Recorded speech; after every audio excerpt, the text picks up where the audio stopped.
Hello and welcome to our newscast. We hope you're wrapping up the week nicely. I'm Daniel Che. Let's start with the headlines. The UN General Assembly passes a resolution condemning North Korea's human rights abuses for the second year straight. All but a small group, including the regime's longtime ally China and Russia, stood against the move. Unlike the mixed reaction to the U.S. Fed's rate hike from global investors and markets, the Gulf region's top oil producer, Saudi Arabia, follows the Fed's lead, increasing its key reserve repurchase rate. The first for-profit hospital owned by foreign investors in Korea is approved by the government and opens its doors on Jeju-do Island in March 2017. But will it be at the cost of equality of medical services? The UN General Assembly made it clear that North Korea's cruel and inhumane treatment of its people is unacceptable. A resolution on regime's human rights abuses easily passed the UN General Assembly on Thursday. Connie Kim has more on the UN's continued concerted efforts to pressure Pyongyang to change its ways. For the second consecutive year, the UN General Assembly has overwhelmingly passed a resolution condemning North Korea for its human rights abuses.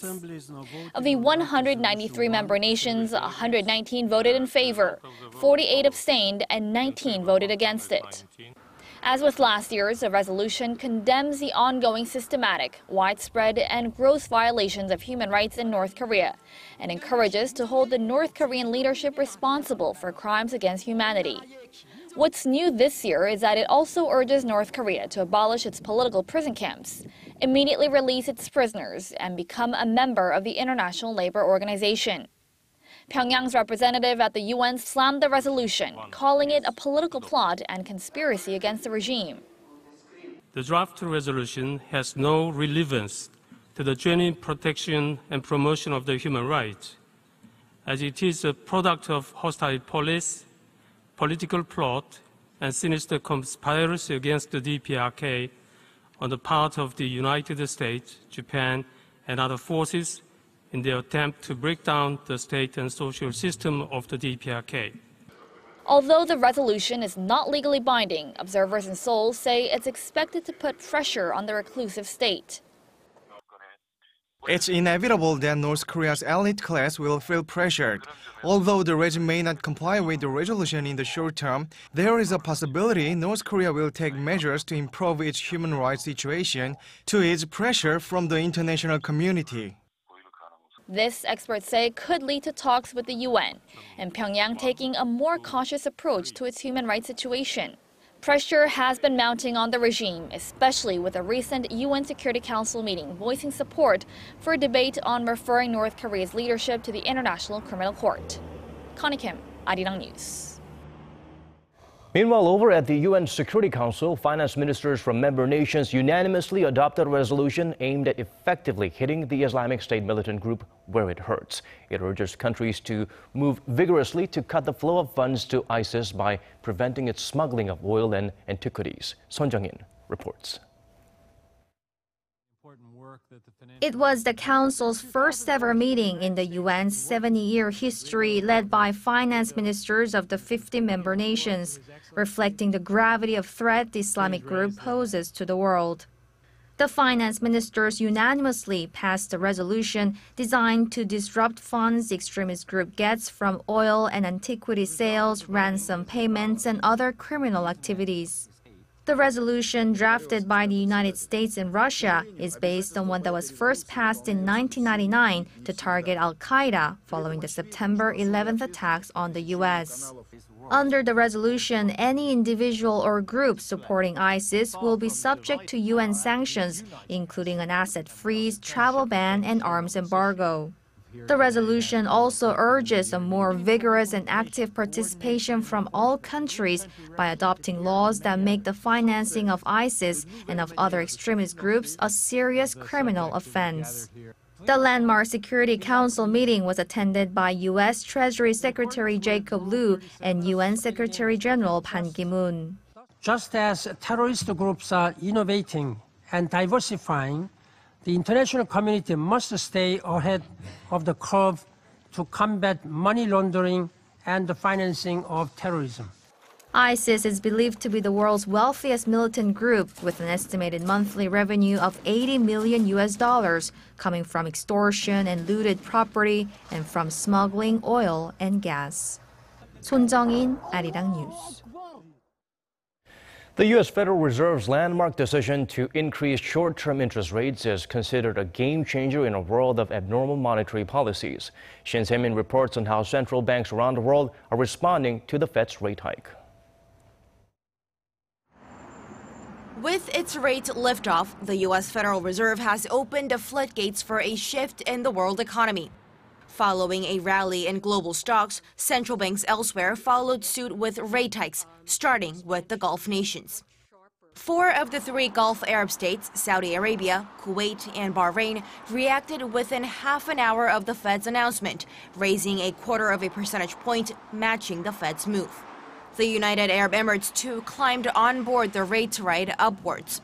The immediate response came from the tendency of oil-pumping states to shadow movements within the U.S. as their currencies are pegged to the greenback.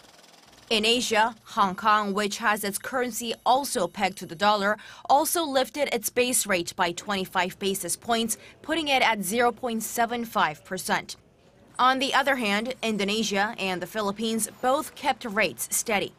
Ahead of the Fed's decision, Korea froze its benchmark rate at a record low of 1.5% for 6 straight months. Korea should not be rushed into changing its course of economic policy despite varying monetary policies around the world.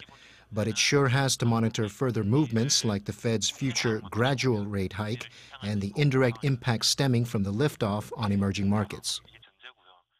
Experts add that although Korea's current low base rate is considered sufficiently accommodative, the Bank of Korea may be forced to reverse gears sometime mid-next year, depending on the pace of rate adjustment from the U.S. Shin Se-min, Arirang News.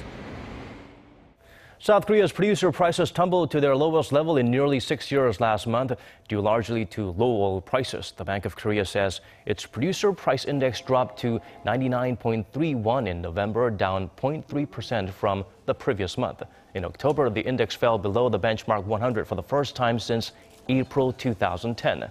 The November tally marks the 5th consecutive monthly decline and a 4.6% drop from the same month last year. The drop was attributed to low oil prices, with the price of coal and petroleum products plunging almost 30% on year last month. It's been more than a week since the opening of the December extra session, but rival parties remain at loggerheads over pending bills. The presidential office has been upping the pressure on the lawmaking body, with the opposition bloc accusing it of infringing upon the Assembly's intrinsic right to legislate. Kim Young-gil tells us more. The ruling Saenuri Party is getting impatient, fearing that they might come out empty-handed again by failing to pass urgent bills in this month's extra session. If we failed to pass bills on reforming Korea's labor market, promoting the service industry, and revitalizing our economy, the livelihoods of the middle class would be at risk. We sincerely urge the opposition to cooperate. With no progress on pending bills at the National Assembly, the presidential office of Cheongwade has been demanding lawmakers to do their legislative duties. Cheongwade has also tried to influence the Assembly Speaker to use his authority to table certain bills for parliamentary endorsement. The move has drawn harsh criticism from the main opposition, New Politics Alliance for Democracy. Now the president is blaming the National Assembly and even accusing the Assembly Speaker of not doing his job. This violates the principle of separation of powers among the 3 branches of government and infringes upon the Assembly's intrinsic right to legislate. The MPAD responded to the president's request by claiming that her economic bills were flawed. They emphasized that the labor reform bills will make it easier for companies to fire workers and increase the number of irregular workers because employment contracts will be extended from the current 2 years to 4 years. As the parliamentary deadlock continues, rival party leaders will meet on Sunday to try and reach a compromise on contentious issues, including readjusting electoral boundaries and a counterterrorism bill. Kim Young-gil, Arirang News. A new Gallup Korea survey result shows some interesting digits. An Chol-soo, former opposition party leader and co-founder of the NPAD who gave up and headed for the exit, is apparently seen as the more valid presidential candidate to represent the opposition bloc than the current main opposition leader, Moon Jaein. Park Ji-won looks into the digits of this popularity vote result released on Friday. According to Gallup Korea's weekly survey Friday, 41% of the respondents chose An Chol-soo as the next presidential candidate representing the opposition bloc, while 33% preferred Moon Jaein, the current NPAD leader. However, poll results varied according to the respondents' political inclination. Nearly 60% of those who support the main opposition NPAD picked the Liberal Party's leader Moon as the next opposition presidential candidate, while only less than 35% chose An. Meanwhile, former doctor-turned-software tycoon and NPAD co-founder An enjoyed the most popularity among those supporting ruling conservative Saenuri Party. And those who do not have any particular political inclination also preferred An to be the next presidential candidate over Moon. Where the respondents were from also influenced the results. An enjoyed the biggest margin of popularity in Jeollado province and the city of Gwangju, Korea's representative liberal strongholds, with 48% as opposed to Moon's 27%, which reflected the liberal region's general dissatisfaction with current NPAD leadership.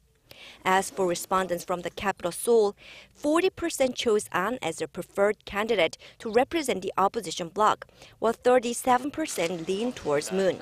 In other regions, An took the lead by some 17 to some 7 percentage points. The results also demonstrated that 25% of respondents disapproved An's decision to leave the NPAD, while 44% of the respondents viewed An's departure as good and timely, citing reasons like the need to create a new political force in the country. Park Ji-won, Arirang News. On a more somber note, a funeral ceremony for former National Assembly Speaker Lee Man-sup was held at the Assembly this morning. The 8-term lawmaker who passed away this week at the age of 83 served as the National Assembly Speaker on 2 separate occasions, first in the early 1990s and again a decade or so later. Both leaders of Korea's main rival parties attended the ceremony. In a speech, the current Assembly Speaker Chung Yu-hwa praised Lee's fair management of Parliament and his commitment to the sovereignty of the National Assembly. He was laid to rest at the Daejeon National Cemetery. Korea's Health Ministry has given its approval for the establishment of a for-profit hospital on Jeju Island. The move is expected to lead the way for more such hospitals to pop up in Korea. Kim Ji-yeon fills us in on how that trend could contribute greatly to diversifying the country's medical service sector. The Korean government has given the green light on a project to build a foreign-owned for-profit hospital on its soil for the first time. The for-profit or investor-owned hospitals are intended to generate profit for their shareholders from earnings reaped from their medical services. The Ministry of Health and Welfare said Friday it approved the establishment of the Greenland International Hospital on Jeju Island. The 3-story hospital is expected to offer treatment services in internal medicine, dermatology, cosmetic surgery, and family medicine starting March 2017. Some believe the ministry's approval will lead to the building of many more for-profit hospitals in the country, which will greatly diversify its medical services sector. Professor Lee Yong-ju at Dongdo Women's University's Department of Health Sciences say, in some ways, the establishment of for-profit hospitals will help improve the competitiveness of the country's public healthcare system, with vulnerabilities exposed in the handling of the MERS outbreak in May. At the time, local media outlets pointed to the lack of medical staff, resources, and equipment of local hospitals as one of the main factors that prolonged the MERS outbreak. But Ri also warns that for-profit hospitals will greatly affect equality of medical services once hospitals are allowed to offer premium services to patients that can afford them. Currently, all local hospitals are non-profit, which has allowed any Korean national with public health care to easily obtain access to hospitals and receive medical treatment. Kim Ji-yeon, Arirang News. Moving on, it's winter in Korea and it can only get colder from here on. Many are fortunate enough to be able to pay the bills and turn up the heat at home, but to some that's a luxury they can't afford. Help is on the way, though. Oh Soo-young sheds light on efforts to keep society's most vulnerable warm this winter. The sound of chopping logs rings through Garyongmyeon, a small town in Korea's western Chungcheongnam-do province. Korea's cold winters mean heating bills tend to be high, a major source of strain and stress for the elderly and low-income families. Looking to lend a helping hand, workers at the Korea Forest Service are delivering logs to communities like this as part of their annual outreach. These logs are left over from our operations. We're distributing them to help our neighbors stay warm this winter. From November to February, trucks deliver 50,000 tons of firewood to households around the country. And this year, the outreach has expanded to 10,000 homes, 3,000 more than last year. I used to pick up bits of dead wood. I just shivered because of the cold. But this winter should be better. I'm so grateful for their help. Through these bundles of warmth, families in need can beat the cold and enjoy their Christmas and New Year around a toasty fire. Oh Soo-young, Arirang News.